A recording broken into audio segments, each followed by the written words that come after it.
नमस्कार विद्यार्थी मित्रांनो, स्वागत आहे माझ्या युट्यूब चॅनलमध्ये। तर या व्हिडिओमध्ये आपण बघणार आहोत की डायरेक्ट सेकंड इयर इंजिनिअरिंगसाठी फॉर्म कसा भरायचा।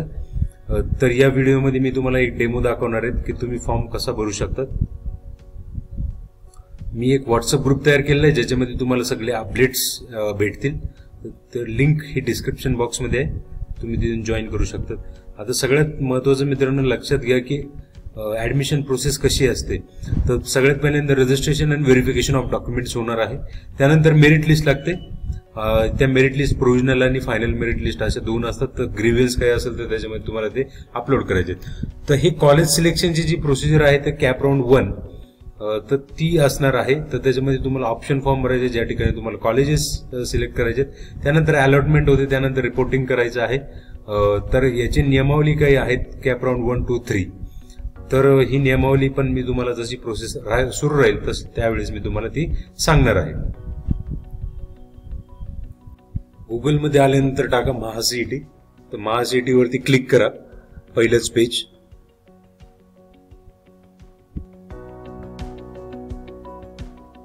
तर इथे तुम्हाला लिंक दिसेल ऍडमिशन प्रोसेस 2024-25। तर लँडिंग पेज ओपन होईल। लँडिंग पेज ओपन झाल्यानंतर खाली स्क्रोल करा। स्क्रोल केल्यानंतर तुम्हाला इथं दिसेल direct second year engineering admission. आता मित्रांनो लक्षात घ्या की तुम्हाला ऍक्टिव्हिटी शेड्यूल वरती सगळ्यात पहिल्यांदा फोकस करायचंय। तर ऍक्टिव्हिटी शेड्यूल जे आहे तर सध्या काय काय आहे, तर तुमच्यासाठी जी फी असणार आहे ते 1000 रुपये ओपन कॅन्डिडेटसाठी आणि बाकीच्या रिझर्व्ह कॅटेगरीसाठी 800 रुपये फी असणार आहे। आता फॉर्म सुरू झालेत 15 तारखेपासून आणि 25 तारखेपर्यंत त्याची डेट आहे आणि 26 तारखेपर्यंत तुम्ही तुमचं व्हेरिफिकेशन करू शकता। आता ऑनलाईन रजिस्ट्रेशन आणि डॉक्युमेंट अपलोडिंग आणि व्हेरिफिकेशन अशा 2-3 स्टेप आहेत। आता सध्या फक्त तुम्हाला ऑनलाईन रजिस्ट्रेशन करायचं, व्हेरिफिकेशन करायचं आहे। तर ते ऑनलाईन व्हेरीफाय करू शकतात किंवा तुम्ही फिजिकली पण व्हेरीफाय करू शकता। ते मोड तुम्हाला पुढे येणार आहेत। आणि हे जे फॉर्म फिलिंग आहेत म्हणजे जे कॉलेज आपल्याला निवडायचे आहेत तर ते कॉलेजची ऍक्टिव्हिटी ती पुढे असणार आहे कॅप राऊंड मध्ये। तर ती कॅप राऊंडची ऍक्टिव्हिटी ही सगळे ग्रीव्हन्स संपल्यानंतर म्हणजे मेरिट लिस्ट लागल्यानंतर लागणार आहे। तर त्याची तारीख काय अजून आलेली नाही, तर मेरिट लिस्ट याच्यानंतर लागते। तर ही प्रोसेस असणार आहे। तर पहिल्यांदा तुम्ही काय करायचंय, न्यू रजिस्ट्रेशन वरती क्लिक करायचं। न्यू रजिस्ट्रेशन वरती क्लिक केल्यानंतर खाली यायचं, तुमचं फुल नेम ते पण ऍज पर SSC टाकायचंय 10वीच्या मार्कशीट नुसार। ईमेल आयडी चालूच टाका, मोबाईल नंबर पण चालू टाका, कारण तुम्हाला OTP येतो। स्टेट सिलेक्ट करा। स्टेट सिलेक्ट केल्यानंतर ऑटोमॅटिक त्या स्टेट मधल्या डिस्ट्रिक्ट येतात। पासवर्ड तुम्हाला 7 ते 15 कॅरेक्टर मध्ये टाकायचंय। जसं इथं एक्झाम्पल दिलेलं आहे तसंच पद्धतीत तुम्ही इथं पासवर्ड क्रिएट करा, ज्याच्यामध्ये एक अल्फाबेटिक, एक न्यूमरिक आणि एक स्पेशल कॅरेक्टर आलं पाहिजे। त्यानंतर रजिस्टर वरती क्लिक केल्यानंतर तुमच्या मोबाईलला OTP येतो आणि OTP आल्यानंतर तुम्हाला एक ID जनरेट होतो आणि तो ID प्लस हा पासवर्ड तो टाकायचा पुढच्या पेजमध्ये। तर एकदा रजिस्टर वरती क्लिक केल्यानंतर त्यानंतर तुम्हाला तुमच्या मोबाईलवरती OTP येतो, तो OTP तुम्हाला टाकायचा। त्यानंतर एक ऍप्लिकेशन ID क्रिएट होतो। त्या ऍप्लिकेशन ID त्याचा एक फोटो काढून ठेवा किंवा तो कुठेतरी लिहून ठेवा किंवा त्याचं तुमच्या मेलवरती पण ते येऊन जातं किंवा फोन नंबरवरती पण येऊन जातो। तर त्यासाठी करेक्ट मेल आणि करेक्ट मोबाईल नंबरच टाका। तर तुम्हाला इथं तुमचा ऍप्लिकेशन ID जो पासवर्ड आपण क्रिएट केलाय तो टाकायचा आणि त्यानंतर कॅप्चा एंटर करायचा। आता 10+1 ते होईल 11। तर अशा पद्धतीत तुम्हाला लॉग इन करायचंय। त्यानंतर तुम्हाला या लॉग इन केल्यानंतर या स्टेप्स दिसतील। तर अशा पद्धतीत तुम्हाला सगळे स्टेप्स दिसतील पुढे। तर या 9 स्टेप्स आहेत। तर पहिल्यांदा रजिस्ट्रेशन डिटेल्स आपण भरलेले आहे, त्यानंतर कॅन्डिडेट टाईप तर त्याच्यावरती क्लिक करा। आता कॅन्डिडेट टाईप शक्यतो Aच असतो। तर ऍक्च्युअली ते प्रोसेस मी जे तुम्हाला दाखवलं तिथं क्लिक होत नाही सध्या तरी। तर इथं बघा माय होम आणि त्यानंतर पुढे होईल टाईप ऑफ कॅन्डिडेट। तर तुम्ही for applying on the basis of diploma, शक्यतो डिप्लोमाच असतात किंवा BSc, तर त्यापैकी 2 आहेत। तर कॅन्डिडेट A तर तुम्ही SSC किंवा HSC and also diploma in engineering हे सगळं तुम्ही महाराष्ट्रामध्ये जर केलेलं असेल तर 99% मुलं हे असेच आहेत की त्यांनी ते टाईप Aचे आहेत की त्यांनी 10वी 12वी इंजिनिअरिंग डिप्लोमा इथंच केलेलं आहे आणि बाकीचं जे नसतील बसत त्यांनी गरजेनुसार ते वाचून घ्या। त्यानंतर पुढे 7 प्रोसीड करा।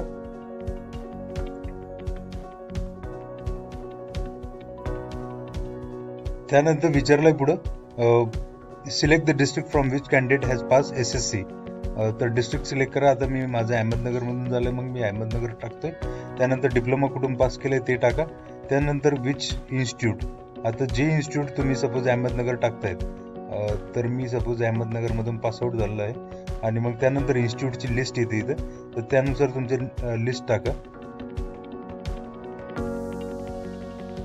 आता माझं झालं गव्हर्नमेंट पॉलिटेक्निक अहमदनगर, ते ऑटोमॅटिक इथं बघा, after selecting diploma institute please wait the institute type will be displayed, हे ऑटोमॅटिक येऊन जातं. त्यानंतर पुढं करायचंय तुम्हाला, तर तुमच्याकडे हे याचे कॅन्डिडेचर ए टाईप, तर त्याच्यासाठी कुठलं डॉक्युमेंट आहे, तर शक्यतो लिव्हिंग सर्टिफिकेट सगळ्यांकडेच असतं आणि त्याच्यावर लिहिलेलं असतं किंवा त्याच्यावर पत्ता पण आहे, तर तेच शक्यतो करा. बर्थ सर्टिफिकेट किंवा डोमिसाईल असेल तर ठीक आहे, नाही तर लिव्हिंग सर्टिफिकेट सगळ्यांकडेच आहे. तर 7 प्रोसीड करा. ज्याच्यावरती तुम्ही क्लिक करणार शेवटी तुम्हाला तेच डॉक्युमेंट भरायचंय. त्यानंतर आता कॅटेगरीमध्ये डिटेल्स, कॅटेगरी डिटेल्स सपोज मी ओपन जर टाकली तर त्याच्यामध्ये EWS चा एक ऑप्शन येतो.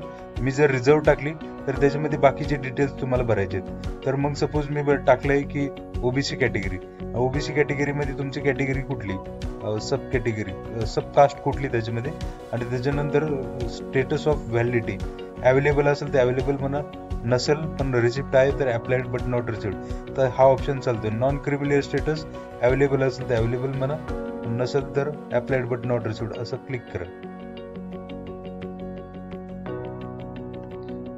तर सगळ्यात महत्वाचं मित्रांनो, ज्यावेळेस तुम्ही नॉन क्रिमिलियर अपलोड करताय तर 31/3/2022 पर्यंत ते व्हॅलिड आहे की नाही ते बघा.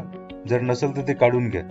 आणि त्यानंतर पर्सन विथ डिसॅबिलिटीज, तर नसेल तर नाहीच म्हणा, कारण याचे डॉक्युमेंट्स पुन्हा तुम्हाला अपलोड करावे लागतील जर काही असेल तर. त्याच्यानंतर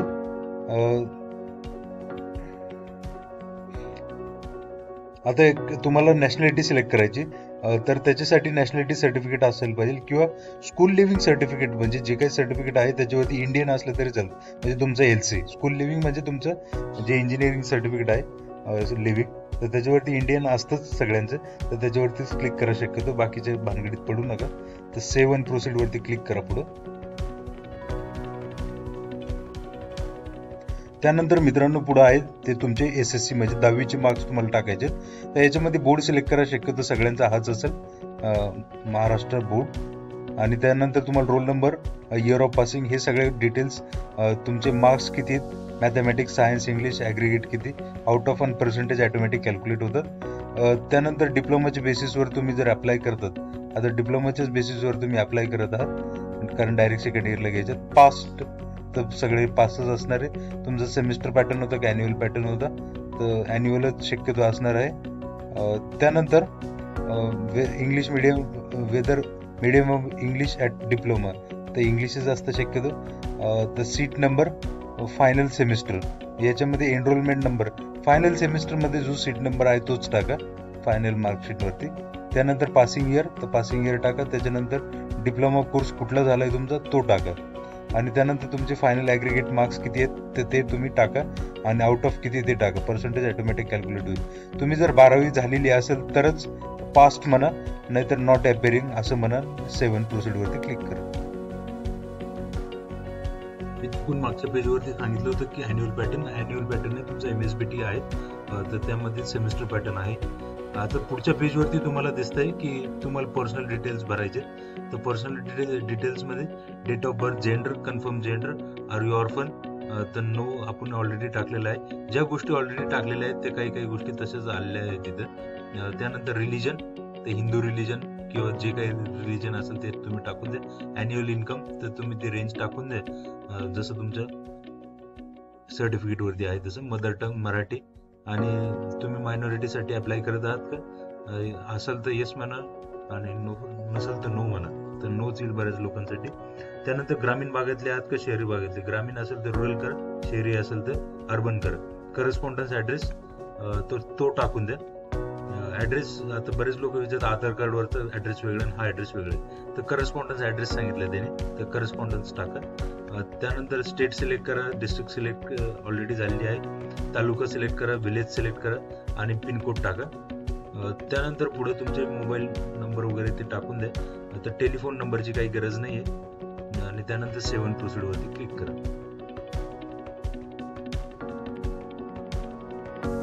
पर्सनल डिटेल्स भरल्यानंतर पुढची लिंक जी ओपन होईल ती फोटो विथ सिग्नेचर. तर आता इथं तुम्हाला सिग्नेचर आणि फोटो वेगळे वेगळे नाही टाकायचे, फोटो आणि त्याच्या खाली सिग्नेचर अशा पद्धतीने स्कॅन करायचं आणि ती एकच इमेज तुम्हाला इथं अपलोड करायची. त्यानंतर सेव्ह अँड प्रोसीड वरती क्लिक करा. त्यानंतर तुम्हाला अपलोड करायचे डॉक्युमेंट्स. आता सगळेच डॉक्युमेंट सगळ्यांना लागू होत नाही, पण जे काही कॉमन डॉक्युमेंट्स आहेत जसं 10वीचं असेल किंवा डिप्लोमा एक्झामिनेशन फायनल मार्कशीट असेल, फायनल इयर्स और सेमिस्टर्स म्हणलेलं आहे, तर हे दोन्ही पण कंबाईन करा. म्हणजे फायनल इयरचे दोन्ही पण सेमिस्टर जे आहेत त्याची एक PDF बनवा आणि त्याला अपलोड करा. त्यानंतर school living certificate including nationality and कॅन्डिडेचर type and place of birth और प्लेस ऑफ बर्थ म्हणलं. त्यानंतर कास्ट सर्टिफिकेट, तर ते इश्युइंग ऑथॉरिटी कुठली आहे त्याच्यावरती लिहिलेलं असतं. डिव्हिजनल सर्टिफिकेट कलेक्टर आहे की सब डिव्हिजनल ऑफिसर आहे की किंवा तहसीलदार आहे, तर तशा पद्धतीत ते लिहिलेलं असतं. त्यानंतर ही सोशल वेलफेअर कमिटी कुठली आहे तर हे पण तुमच्या व्हॅलिडिटी सर्टिफिकेट वरती लिहिलं आहे. त्यानंतर नॉन क्रिमिनल 31 मार्च 2022 पर्यंत आहे का. त्यानंतर school living certificate which is indicating place of birth, तर हे बघा तुम्ही लिहिलेलं असेल तर आणि त्याच्यानुसारच ते अपलोड करा. जे जे डॉक्युमेंट्स आपण पहिल्यांदा बघितले होते जशा पद्धतीने भरले तसेच डॉक्युमेंट्स इथे खाली येतात. आता त्यानंतर पुढची प्रोसेस आहे ती म्हणजे पेमेंट डिटेल्स. आता पेमेंट डिटेल्स 600 रुपये फी तुम्हाला भरायची. तर ही पे नाव वरती क्लिक करून तर याला बरेच साऱ्या काही गोष्टी आहेत त्याच्यानुसार तुम्ही ते भरू शकतात. म्हणजे बरेच सारे ऑप्शन्स जसे की फोन पे असतील किंवा अदर UPI ID असतील, तर जसे आपण करतो ऑनलाईन ट्रान्झॅक्शन तशा पद्धतीत तुम्ही ते करू शकता. आता मला 600 रुपये इथे फी लागलेली आहे, तर मी ती 600 रुपये फी भरणार आहे. आणि त्याच्यानंतर प्रिंट ऍप्लिकेशन फॉर्म. एकदा फॉर्म प्रिंट झाल्यानंतर तुम्हाला त्याच्यामध्ये जे डॉक्युमेंट्स तुम्ही अपलोड केलेत, फॉर्म प्रिंट झाल्यानंतर त्याच्यामध्ये लिस्ट ऑफ डॉक्युमेंट्स पण येते. तर अशा 2 प्रतीमध्ये तुम्हाला त्या प्रिंट काढायच्या आहेत सर्वात पहिल्यांदा ऍप्लिकेशन फॉर्मच्या. आणि जे काही डॉक्युमेंट्स तुम्ही अपलोड केलेत याच्या 2 झेरॉक्स सेट काढायचे आहेत आणि त्याला ते अटॅच करायचे. आणि त्यानंतर ते तुम्हाला FC सेंटरला घेऊन जायचं. एक जी कॉपी आहे ती FC सेंटरकडे असते आणि दुसरी कॉपी तुम्हाला रिटर्न दिली जाते, त्याच्यावरती सील अँड साईन असतं कॉपी FC सेंटरचा. तर ती FC सेंटरला नक्कीच तुम्हाला घेऊन जावं लागणार, त्याशिवाय ऍडमिशन कन्फर्म होत नाही ऍडमिशन फॉर्म भरल्याचा. तर ती FC सेंटरला तुम्ही नक्की घेऊन जा. याच्या व्यतिरिक्त जर तुम्हाला काही अडचणी असेल तर कमेंट बॉक्समध्ये तुम्ही नक्की टाकू शकता, मी त्याचं उत्तर देण्याचा नक्कीच प्रयत्न करेन. आणि हे जे FC सेंटरची जी लिस्ट आहे तर तुम्हाला ही FC सेंटरची लिस्ट दिसेल. तुमच्या आजूबाजूला जे काही कॉलेजेस आहेत त्या कॉलेजेसला तुम्ही जाऊ शकता. जवळपास 273 कॉलेजेस आहेत, तुम्ही ते बघू शकतात आणि त्या शेजारच्या कॉलेजला जाऊ शकतात.